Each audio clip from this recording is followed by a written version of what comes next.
According to my online research, bowling is played by over 100 million players in over 90 different countries, making it one of the world's most popular games played. Think of the last time you went bowling. Were you a little embarrassed? Do you hope to get a better score the next time? Having the experience of being on the bowling team since I was a sophomore, I'm going to share with you a few tips to help you improve your score in the next time you go bowling. First off, I'm going to explain the equipment. This is what they call a house ball, and house balls are available at all bowling alleys, and you can choose one to meet your needs. There are a few weight considerations to keep in mind. I suggest getting a heavier ball, because the heavier the ball is, the harder it's going to hit the pins and the more you're going to knock down. I don't suggest getting a ball too heavy, because if you can't handle it, it's not going to be as effective. It's called a fingertip ball because you only stick your two fingertips in the top two holes. And I use it because of the way my ball grips on the lane and hooks into the pocket. And I'll explain what that means later.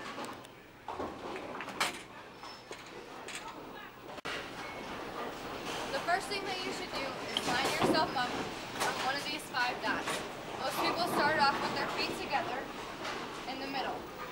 Another thing to keep in mind are the 7 arrows on the lanes, which line up with the 7 front pins.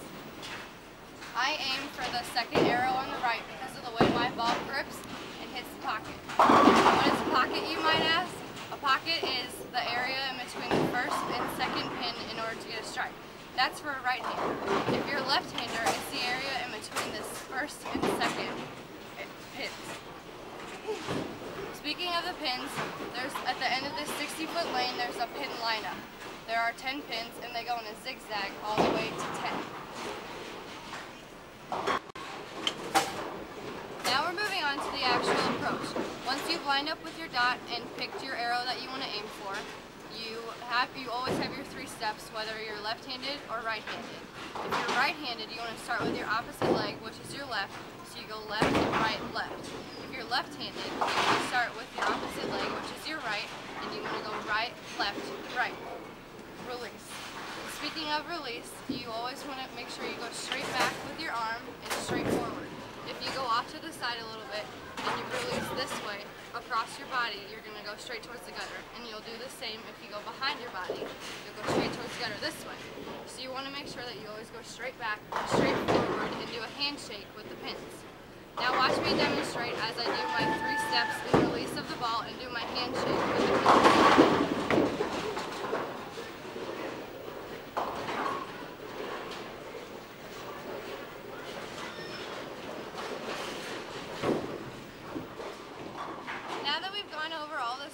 We can put them all together. First, you're going to get your ball. Then you're going to pick your dot that you want to line up on. Then you want to pick your arrow that you want to aim for. Then you can do your 3 steps, whether it be right, left, right, or left, right, left. And then you can release the ball and do a handshake with the pins. Now watch me demonstrate as I put these 5 easy steps together into one.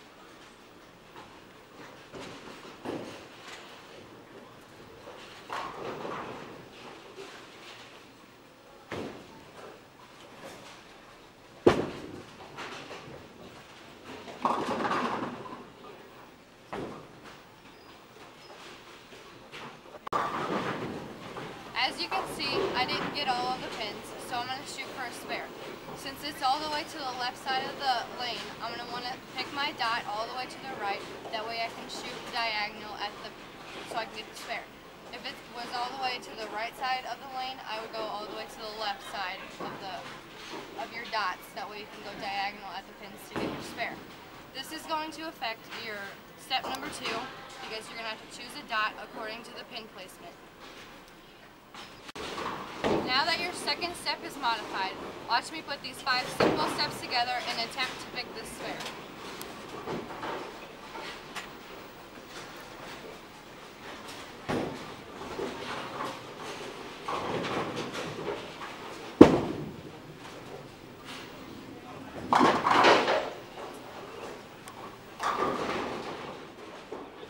Now we're going to talk about the actual movement of the ball on the lane. Since there's a lot of oil in the middle of the lane, the ball is going to slide right down the middle and into the head pin, which is pin number 1. Since there's no oil on the right and the left sides of the lane, your ball is going to grip the lane on the outside and it's going to hook and hit the pocket. Now I'm going to give you 3 extra tips. One is always to be courteous to the people you're bowling next to, because you could get distracted or they could get distracted, so just wait your turn. The second one is to concentrate. Just make sure you take deep breaths and relax and concentrate